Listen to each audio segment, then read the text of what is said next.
J'aimerais partager aujourd'hui avec vous la prière, l'Épître aux Éphésiens, le chapitre 3, du verset 14 au verset 21. En fait, la question que j'ai posée tantôt, en fait, la réponse, on la trouve dans cette prière-là que l'apôtre Paul fait à Dieu pour les Éphésiens, dans le chapitre 3, en fait. Mais avant, voyons quelques informations sur l'Église en Éphèse. L'apôtre Paul avait séjourné dans cette ville-là, à peu près 3 ans de ministère en Éphèse. On peut voir ça dans Actes, dans son 3e voyage missionnaire, là. C'est l'apôtre Paul qui reste là pendant 3 ans à cette église-là. Actes 19 à 20, vous pouvez lire ça et vous pouvez constater que Paul est dans cette église-là. C'est une ville très célèbre de l'Asie mineure. Cette ville a beaucoup d'influence des étrangers dans le temps de Paul, à cause de son fameux temple, quoi, vous vous rappelez, le temple de Diane, hein, de Diane. Donc, c'est très connu, là, qui passait par même une des merveilles du monde à l'époque. Les Éphésiens étaient forts à donner aux arts, à la magie, même au sortilège, à l'astrologie. C'était une ville païenne. Il y avait des chrétiens, oui. Selon Éphésiens 3.1, 4.1 aussi, l'apôtre était en prison quand il était en train d'écrire cette lettre, cette épître aux Éphésiens. Vous pouvez constater ça dans le chapitre 3 et le chapitre 4. C'est pour ça qu'on classe cette épître dans les épîtres de la captivité, un peu comme Philippiens, Philémon et aussi Colossiens. Si on veut faire un petit court résumé de cette épître-là, on voit qu'il y a une courte introduction du chapitre 1, quelques versets, puis une courte aussi conclusion dans le chapitre 6. En fait, 6 chapitres. Le message de la lettre se divise en 2 parties principales, du chapitre 1 à 3 et du chapitre 4 à 6. Et du chapitre 1 à 3, après avoir exprimé son émerveillement, comment Dieu a sauvé le peuple, les païens aussi, l'apôtre Paul développe aussi le thème de l'unité. C'est ce qu'on a entendu tantôt, l'unité, en montrant comment Dieu a incorporé les non-juifs et les juifs dans un seul peuple. Sans peuple. Et donc, on voit ça du chapitre 3 chapitre 1 au chapitre 3. Mais dans le chapitre 4, l'apôtre nous appelle au lecteur à vivre cette unité d'une façon selon la nouvelle union à Jésus-Christ. Et donc, c'est beaucoup plus pratique, ce chapitre-là, à partir du chapitre 4.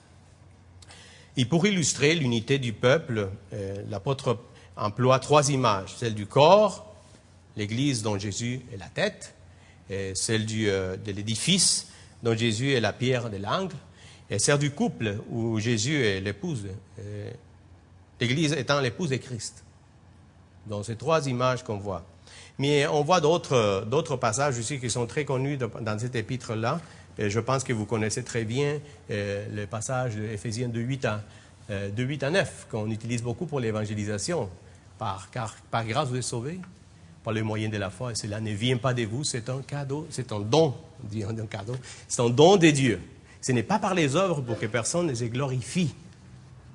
Ce n'est pas par les œuvres que personne ne se glorifie. Et je fais une petite parenthèse. Si vous ne connaissez pas cette grâce, aujourd'hui, je vous invite vraiment à vous l'approprier. C'est la seule façon qu'on peut être sauvé, par grâce, par la foi en Jésus-Christ. Et cela ne vient pas de vous. Cela vient de Dieu. C'est un don de Dieu, à cause du sacrifice de Jésus-Christ. On l'a chanté tantôt. Jésus prie mon péché. C'est la base. C'est vraiment le message de l'Évangile. Si vous n'êtes pas sûr d'avoir la vie éternelle avec Jésus, avec Dieu, s'il vous plaît, ne quittez pas sans prendre cette décision-là. Venez nous voir, Pasteur Richard, moi et d'autres frères et sœurs qui sont là. Allez les voir si vous voulez plus d'éclaircissement par rapport au message de l'Évangile. Donc, je disais la seconde partie, puis on voit aussi dans le chapitre Éphésien l'armure du chrétien aussi très connue pour nous, dans le chapitre 6. Mais on voit dans la seconde partie que l'épître étant de plus aspects pratiques, avant que l'apôtre donne des instructions ou des directives comment vivre cette unité en Christ, il élève une prière à Dieu avec un but spécifique avant de rentrer dans le chapitre 4. il élève une prière à Dieu. C'est justement dans cette prière que nous allons trouver la réponse à la question qu'on s'est posée. Qu'est-ce qu'on doit savoir, comprendre ou connaître pour affronter les différentes situations que nous vivons comme peuple de Dieu, comme Église? Donc, lisons, s'il vous plaît, l'Épître aux Éphésiens, du chapitre 3, du verset 14 à 21. Vous avez tous ouvert votre Bible? C'est pourquoi je fléchis le genou devant le Père, de qui toute famille dans les cieux et sur la terre tire son nom, afin qu'il vous donne, selon la richesse de sa gloire, d'être puissamment fortifié par son esprit dans l'homme intérieur. Que le Christ habite dans vos cœurs par la foi et que vous soyez enracinés et fondés dans l'amour, pour être capables de comprendre avec tous les saints quelle est la largeur, la longueur, la profondeur et la hauteur, et de connaître l'amour du Christ, qui surpasse toute connaissance, en sorte que vous soyez remplis jusqu'à toute la plénitude de Dieu. Or, à celui qui, par la puissance qui agit en nous, peut faire infiniment au-delà de tout ce que nous demandons ou pensons, à lui soit la gloire dans l'Église et en Christ Jésus, dans toutes les générations, au siècle des siècles. Amen. Merci Seigneur pour ta parole. Merci Seigneur parce que cette prière aussi s'est traduite comme le désir de ton cœur pour ton Église, Seigneur. Et veuille nous parler, Seigneur. Transformer nos vies par le message de ta parole, Seigneur. Merci parce que c'est précieux à nos cieux, Seigneur. Ouvre nos cœurs, Seigneur, pour pouvoir comprendre ce que tu veux nous dire ce matin. Et nous prions au nom de Jésus, Seigneur. Amen. Donc, nous venons de lire cette prière de l'apôtre Paul pour les Éphésiens. Puis, j'aimerais juste qu'on remarque 3 aspects de cette prière-là. Le premier aspect, la raison de cette prière, du verset 14 à 15. Donc, c'est juste 7 versets, 14 à 21. Donc, la raison de cette prière, le but spécifique de cette prière de l'apôtre Paul, du verset 16 au verset 19, et la conclusion de cette prière du verset 20 à 21. Donc, c'est 3 choses. Mais on va s'attarder plutôt dans le but spécifique de la prière, donc c'est-à-dire du verset 16 au verset 19. Donc, commençons par la raison de cette prière, du verset 14 à 15. Restez avec vos Bibles, s'il vous plaît. C'est pourquoi, parce que, en tout cas, je vais le dire après, c'est pourquoi je fléchis les genoux devant le Père, de qui toute famille dans les cieux et sur la terre tire son nom. 3 aspects dans cette partie de la prière. Dans ces 2 versets, en fait, là. Le pourquoi, l'attitude, et à qui elle s'adresse. À qui s'adresse cette prière-là. Le pourquoi, c'est ici que l'apôtre reprend, quand on voit le premier verset du chapitre 1 aussi. C'est pour cela, il parle, c'est pour cette raison.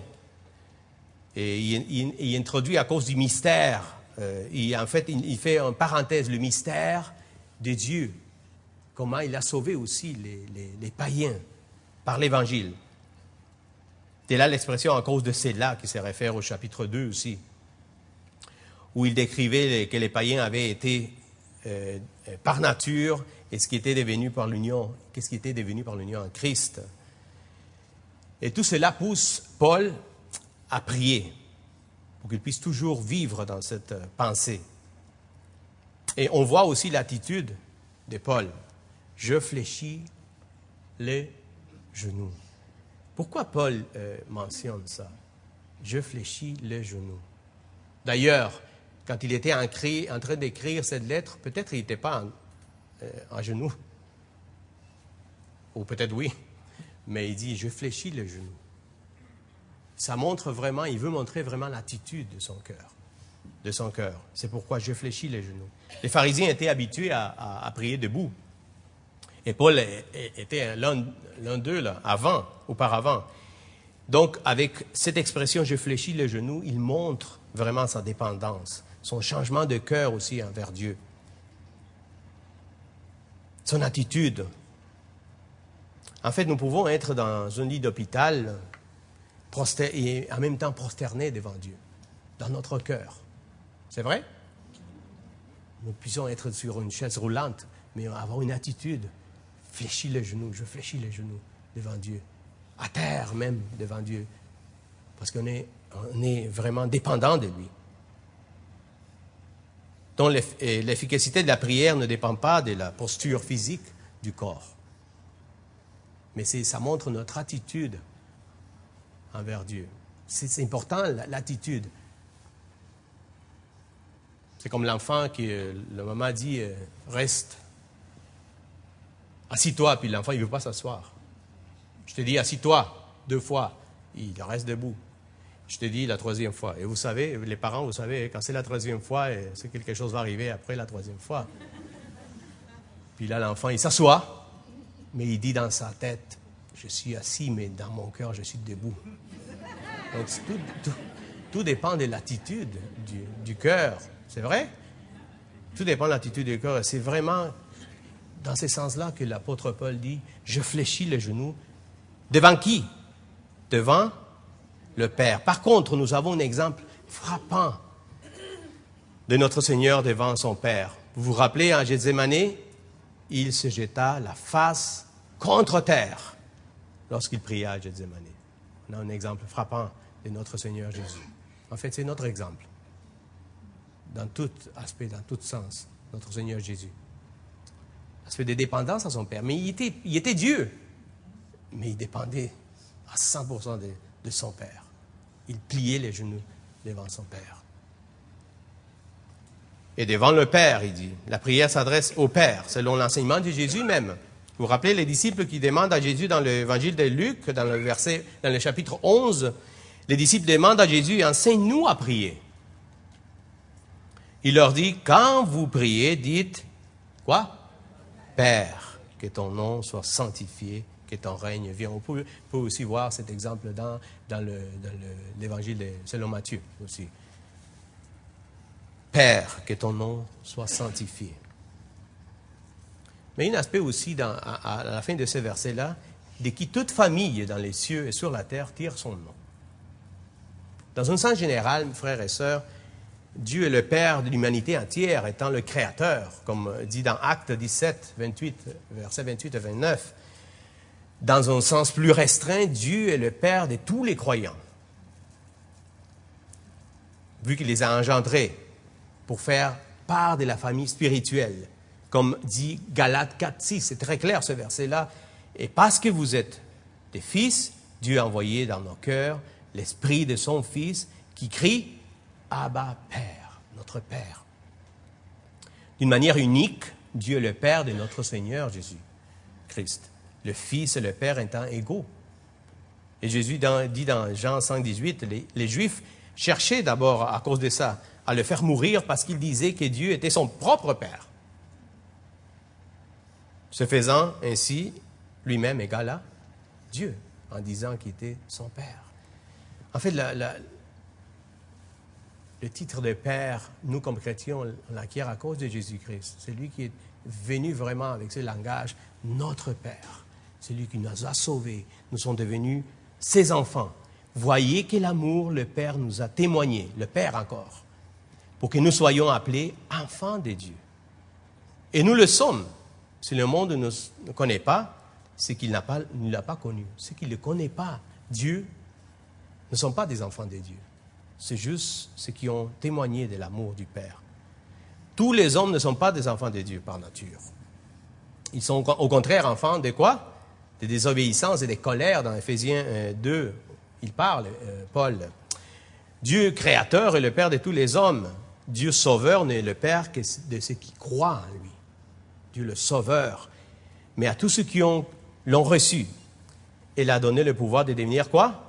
Enfants de Dieu, à ceux qui croient en son nom. Nous avons notre Père, à ceux qui croient en son nom.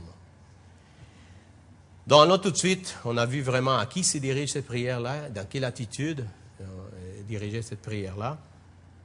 On va voir vraiment maintenant le but de cette prière, du verset 16 à verset 19. Je vous invite encore à lire tenir votre Bible en main, parce que la prière de l'apôtre Paul présente 4 requêtes, cette prière-là. qui ne pouvaient pas être isolées comme des demandes individuelles, ok?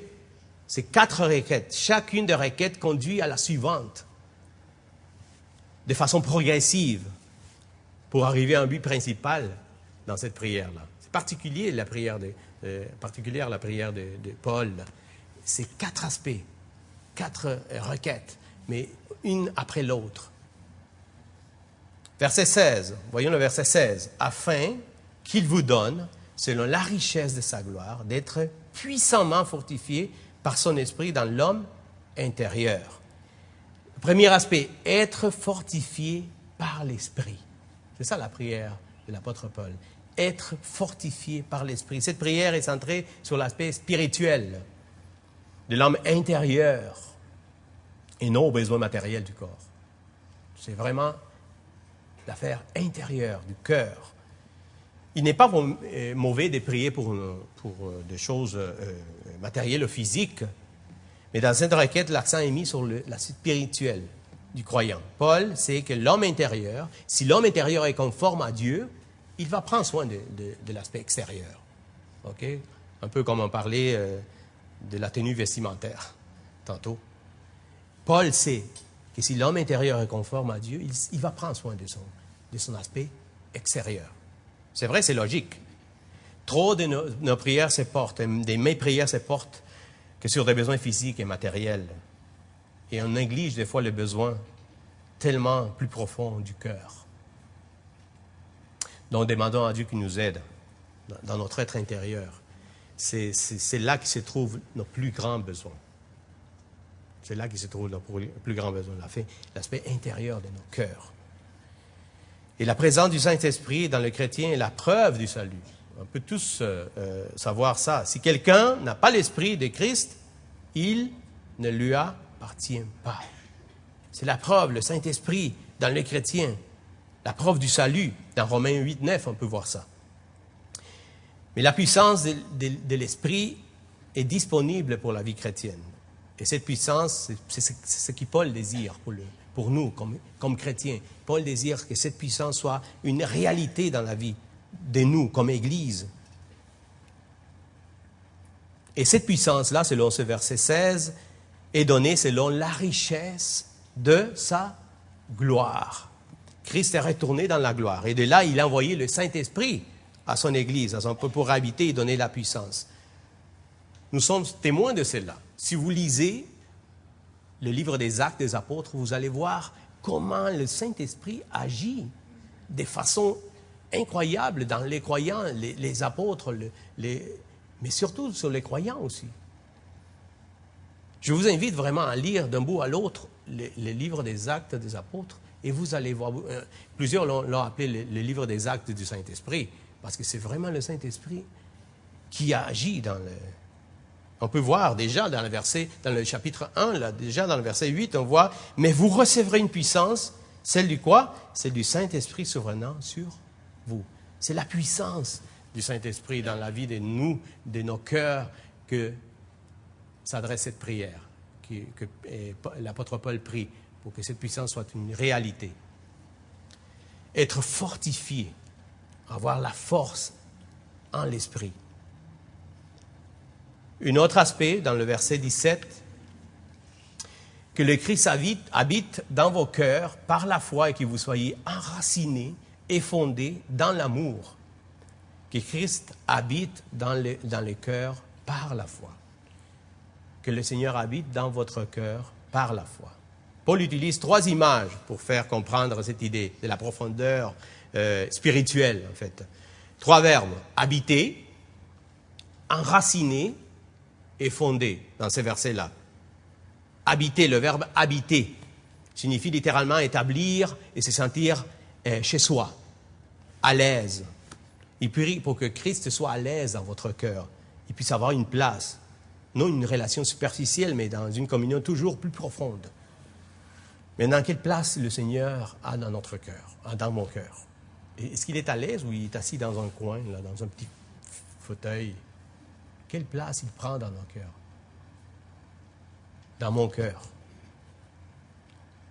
C'est pour ça qu'il dit qu'il puisse habiter dans votre cœur. Le verbe enraciner nous transporte à la nature. Comme un arbre doit planter ses racines profondément au sol, il veut bénéficier de la nourriture et de la stabilité. Les racines spirituelles du chrétien doivent être profondément implantées dans l'amour de Dieu. On peut voir ça dans le psaume 3. On a étudié les psaumes. On a commencé à étudier les psaumes, là, dans le psaume 3, 1, 3. Qui se rappelle un peu? Qu'est-ce qu'il dit le psaume 1, 3? Sera comme un arbre près des courants. Donc, il donne quoi? Son fruit en son temps. C'est ça vraiment. Qu'il soit enraciné comme un arbre dans son amour. Et si vous lisez, on n'aura pas le temps de lire peut-être Jérémie 17, 7 à 8. Je vous invite vraiment à lire ce verset-là. C'est comme un commentaire de ce verset-là, du psaume 1, 3. Jérémie 7, 7 à 8. Il y a plusieurs aspects, c'est beaucoup plus détaillé. Je vous invite vraiment à lire cet aspect-là de l'arbre. Nos racines doivent être plongées de plus en plus dans l'amour de Christ. Le verbe fonder est un terme quoi? Pour ceux qui sont à l'aise avec l'architecture, fonder, fondation, sur laquelle nous bâtissons. Jésus raconte l'histoire des deux bâtisseurs, donc il ne creusa pas suffisamment ces fondations dans Matthieu 7, 24 à 29. Vous connaissez bien ce passage-là, des deux bâtisseurs. Paul prie afin que les croyants puissent avoir une expérience plus profonde avec Jésus-Christ, ayant comme fondament son amour, enraciné, fondé dans l'amour, que le Christ habite dans votre cœur, par la foi, que ce soit une réalité aussi, celle-là. Allons voir un autre aspect de cette prière, toujours dans le but d'arriver à un but spécifique dans la prière de Paul. Verset 18, pour être capable de comprendre avec tous les saints quelle est la largeur, la longueur, la profondeur et l'auteur, et de connaître l'amour du Christ qui surpasse toute connaissance. Ça, on voit 4D, on est habitué à 3D, la 3 dimensions, mais là, on voit 4 dimensions. Pour être capable de comprendre avec tous les saints quelle est la largeur, la profondeur, l'auteur et la longueur. Comprendre et connaître l'amour de Christ. Comprendre et connaître l'amour du Christ. Ça, c'est l'autre aspect de cette prière-là. Non seulement que Christ habite en nos cœurs, oui, en habitant dans notre cœur et enraciné dans son amour, on va pouvoir comprendre et connaître l'amour de Christ.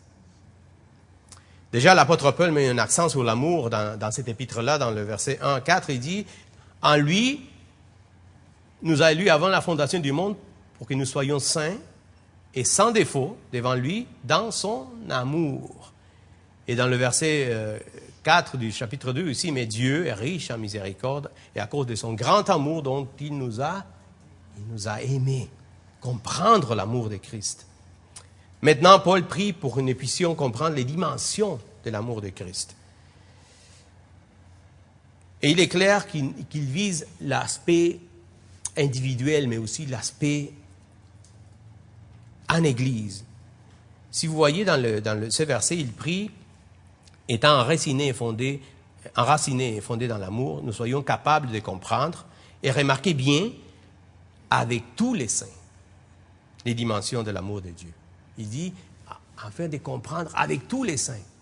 Il ne dit pas juste vous, là, individuellement, que nous puissions tous comprendre. C'est pour ça que je parlais tantôt de nos fardeaux, de nos problèmes comme Église locale. Qu'on puisse comprendre tous l'amour de Christ. Je sais que plusieurs comprennent très bien l'amour de Christ, mais qu'on puisse être tous unanimes, l'unité, et comprendre bien l'amour de Christ. Les dimensions de l'amour de Dieu. Quelle est la largeur de l'amour du Christ? Son amour est si large qu'il n'y a pas de peuple qui n'a pas visé dans son amour. Vous êtes d'accord ça avec moi? Son amour inclut les Juifs, les païens, les Grecs, les barbares, esclaves, libres, fils et filles, vieux, nouveau-nés en Christ. Son amour est si large qu'il englobe tout le monde. Mais on peut le voir ici, vraiment. Hein? Vous pouvez le voir, le vivre.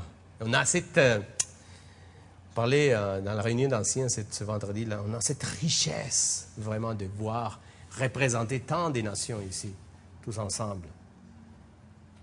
Des Péruviens, des Amériques du Sud, des voisins de Chili, voisins de Brésil. C'est la même chose. De tout. On est représenté combien de nations ici? 34. 34 environ, 30 quelques nations là, représentées. On a cette richesse de comprendre cet amour-là qui vise tous les peuples. Les dimensions, la largeur de cet amour-là. Quelle est la longueur de l'amour du Christ? Son amour a commencé avant la fondation du monde, quand il dit dans Éphésiens 1:4, « Dans l'éternité passée, selon les desseins éternels », on voit ça dans le verset 3, 11. Et pour l'éternité future, quand on va recevoir notre héritage dans le verset 1:18, la longueur de cet amour, la profondeur de l'amour de Christ à cause du grand amour qu'il nous a aimés. C'est profond. Nous qui étions morts par nos fautes, il nous a rendus à la vie. Et c'est par grâce que vous êtes sauvés. C'est la profondeur de l'amour de Christ envers nous, dans le verset 2:5 d'Éphésiens. Quelle est la hauteur de l'amour de Christ? Quand on passe en hauteur, c'est quoi là? On vise quoi? Les cieux.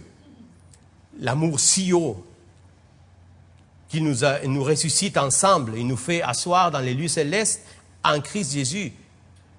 Chapitre 2, verset 6 de la même épître.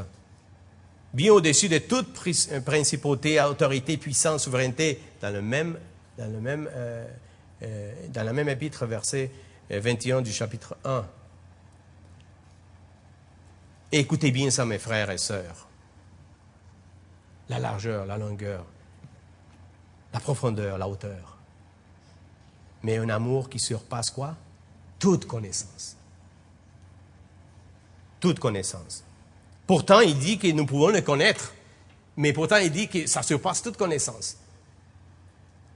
De connaître l'amour du Christ qui surpasse toute connaissance. Comment pouvons-nous mesurer l'immessurable, comment on dit? Immesurable? Immensurable, voilà. Comment on peut le mesurer? C'est l'œuvre du Saint-Esprit dans nos cœurs qui permet de mesurer l'immesurable et de connaître l'inconnaissable. Parce qu'il dit connaître l'amour du Christ, qui est insondable, on ne peut pas comprendre. Mais c'est le Saint-Esprit qui Paul prie au début, qui soit fortifié par l'Esprit. C'est la prière de Paul aussi. La seule manière de connaître l'amour du Christ qui surpasse toute connaissance et de l'expérimenter. Et comment on expérimente cet amour tout seul, dans notre coin? Non.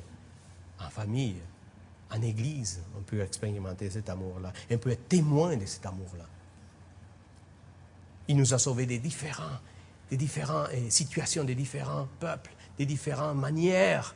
Dieu nous a sauvés d'une façon merveilleuse. Si je prends ma vie un exemple, il m'a amené de très loin. D'autres sont venus d'autres pays, d'autres en des circonstances très difficiles. Il nous a sauvés à cause de son grand amour. Qu'on puisse comprendre les dimensions de l'amour de Christ. Et verset 19, encore un autre aspect, en sorte que vous soyez remplis jusqu'à toute la plénitude de Dieu.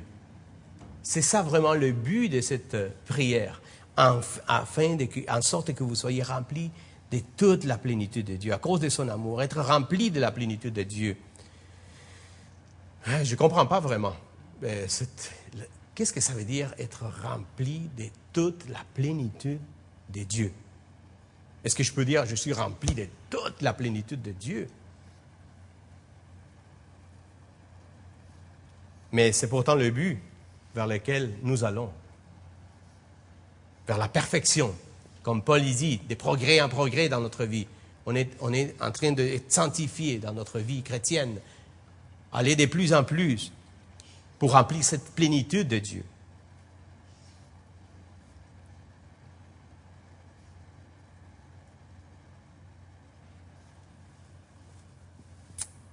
Des fois, je dis comment on va être quand on sera devant Dieu. Puis là, je m'en vais au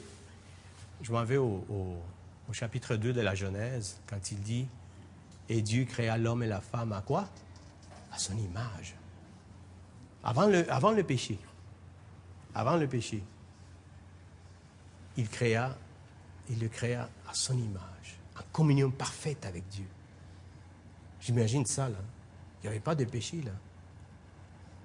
Quand le diable est venu dans le chapitre 3, il a dit, non, mais prends le fruit, là, et tu vas voir, tu vas être comme des dieux, comme Dieu. Il y en a d'autres qui le traduisent. J'aurais voulu être là parce que on a l'avantage qu'on a toute la révélation. Pas parce que je suis plus juste que Ève ou quoi que ce soit. C'est parce qu'on a toute la révélation ici. On aurait pu chuchoter à Ève. Ève, réponds-lui là. Je suis déjà à l'image de Dieu. Pas besoin là que tu me dises, tu seras pareil à Dieu. Je suis déjà à l'image de Dieu. J'imagine comment on va être. Pas de péché dans le monde. La réponse, nous la trouverons dans le but ultime de cette prière. Si nous résumons jusqu'ici ce que l'apôtre Paul prie, pour que l'être intérieur reçoive la force spirituelle nécessaire pour le conduire à son tour à une expérience plus profonde avec Christ. Cette expérience plus profonde avec Christ le rendra capable de saisir le grand amour de Dieu qui aboutira à être rempli jusqu'à la plénitude de Dieu. La prière de Paul, frères et sœurs, est conforme au dessein de Dieu, à la volonté de Dieu pour nous, pour nos vies, pour les membres du corps de Christ, pour les membres de cette Église. Transformer le pécheur à son image parfaite. Romains 8, 29, prédestiné à être semblable à l'image de son Fils. Galates 4, 19, jusqu'à ce que Christ soit formé en vous. Jusqu'à ce que Christ soit formé en vous. 2 Corinthiens 3, 18, nous sommes transformés en son image de gloire en gloire, en sorte que vous soyez remplis jusqu'à la plénitude de Dieu. Et j'aime beaucoup ce verset-là. 1 Jean 3, 2, il explique très bien cet aspect-là, de la plénitude de Dieu. 1 Jean 3, 2. Bien-aimés, nous sommes maintenant enfants de Dieu. Amen. Nous sommes enfants de Dieu. Et ce que nous serons n'a pas encore été manifesté. Mais nous avons que lorsqu'il sera manifesté, nous serons semblables à lui. Parce que nous le verrons tel qu'il est. À qui, là? À qui on verra? Verrons à qui? On verra Dieu, là. Bien-aimés, nous sommes maintenant enfants de Dieu et que nous serons...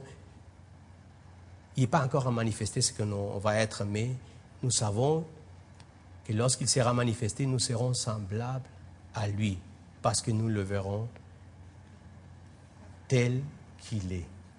C'est ça l'espoir qu'on a. On sera comme lui. Encore mieux, je pense, que dans le jardin, parce qu'il n'y aura plus de Satan. Parce qu'il va être quoi? Il va être écrasé. Il va être au fond. Il va être lancé avec tous ses anges. Il n'y en aura plus. Mais encore là, je ne peux pas imaginer ça. Mais je peux le croire parce qu'il est écrit là. Et j'ai cet espoir-là. On a cet espoir-là. Et en plus, la partie préférée de ce verset, de ce chapitre 3 de 1 Jean, c'est qui suit le verset 3. Quiconque a cette espérance, en lui, se purifie comme lui, le Seigneur, est pur. Quiconque a cette espérance. Quelle espérance? Quelle espérance? Qu'on va être un jour avec lui. Et on sera semblable à lui. C'est lui qui a cette espérance. Nous avons cette espérance. Nous persévérons dans notre vie chrétienne pour être remplis du Saint-Esprit, pour être remplis de son amour, fondés, enracinés dans son amour. Et la conclusion de cette prière du verset 20 à 21, et le verset 20, « Or, à celui qui, par la puissance qui agit en nous, peut faire infiniment au-delà de ce que nous demandons ou pensons. » Encore une fois, quelque chose d'inconnu. À celui qui, par la puissance qui agit en nous. Quelle est la puissance qui agit en nous? Le Saint-Esprit. Peut faire infiniment au-delà de ce que nous demandons ou pensons. L'apôtre Paul invite les croyants à s'émerveiller devant l'amour que Dieu a montré si parfaitement à Jésus-Christ. Nous exhorte à être émerveillés et prie pour des choses extraordinaires. On fait encore un résumé de cette prière-là. Il prie que nous puissions mesurer l'immesurable, les dimensions de l'amour de Christ. Il prie que nous puissions connaître l'inconnaissable amour de Christ. Et il prie que nous puissions être remplis jusqu'à être notre mesure de toute la plénitude de Dieu. Pour ces trois choses-là. Donc, comment ces choses peuvent-elles se réaliser dans nos vies? Est-ce que Paul exagère, l'apôtre Paul exagère? Comment on peut se réaliser? Non, l'apôtre Paul n'exagère pas. Il insiste, il dit, il peut faire infiniment au-delà de tout ce que nous demandons ou pensons. Comment? Par la puissance qui agit en nous, par la puissance du Saint-Esprit qui habite en nous, en tous les croyants. Nous devons, frères et sœurs, comprendre cet amour. C'est la prière de Paul, que nous, comme chrétiens, on puisse comprendre l'amour de Christ. Et on reste émerveillés. Et à cause de cela, nous vivions des vies conformes à Dieu. Comprendre l'amour. Tout concourt à bien de ceux qui aiment Dieu. Et des fois, le bien, nous pensons que c'est des bonnes choses, hein? Mais des fois, le bien, c'est quelque chose qui, à nos yeux, c'est mauvais. Mais c'est paradoxal. Hein? Toute chose concourt à bien pour ceux qui aiment Dieu. Mais des fois, ces biens-là, c'est quelque chose qui nous fait mal, mais c'est bien. Amen? C'est bien, parce qu'il nous forme, ça nous forme. Et on comprend, on peut être capable de comprendre, parce que ça vient de l'amour de Dieu, qui veut transformer nos vies. Soyez consolés, soyons consolés, mes frères, que tout ça, ça va passer. Un jour, on va être avec lui. On doit souffrir ici dans ce monde, malheureusement. On ne va pas peut-être passer toute la vie en souffrance, non, mais on doit souffrir. Et c'est la volonté de Dieu. Un jour, j'écoutais un message de M. MacArthur qui parlait justement de ça, de vraiment comprendre Dieu et la connaissance de Dieu. Et puis, il parlait d'un ami à lui, là, qui restait loin de où il habitait, un ami de longue date, chrétien, très zélé pour le Seigneur. Puis il dit un jour, l'appelle, il dit, « Hey, John, je vais aller à ton église, là. Je m'en vais avec ma femme, mes enfants, et puis on prend la voiture, puis on s'en va, on déménage, là. On veut aller dans ton église, là. Et, parce que je sais qu'il y a une chorale, là. Et puis, une belle chorale, et mes enfants chantent là. J'aimerais qu'ils chantent là, dans cette chorale-là. Waouh! Vraiment, là, je vais aller. » Puis, c'est un missionnaire, là, qui était aux États-Unis. Puis, il s'en venait, puis sur la route, il arrive un accident tragique. Et c'est vrai, c'est ce qui est arrivé. Sa fille est morte. Puis, il y avait 2 autres jumeaux. Ils ne sont pas morts, mais sa fille est morte. Puis, M. MacArthur, il raconte qu'il ne savait pas comment vraiment aller voir ses frères et le consoler. Il ne savait pas, il était vraiment là, éprouvé.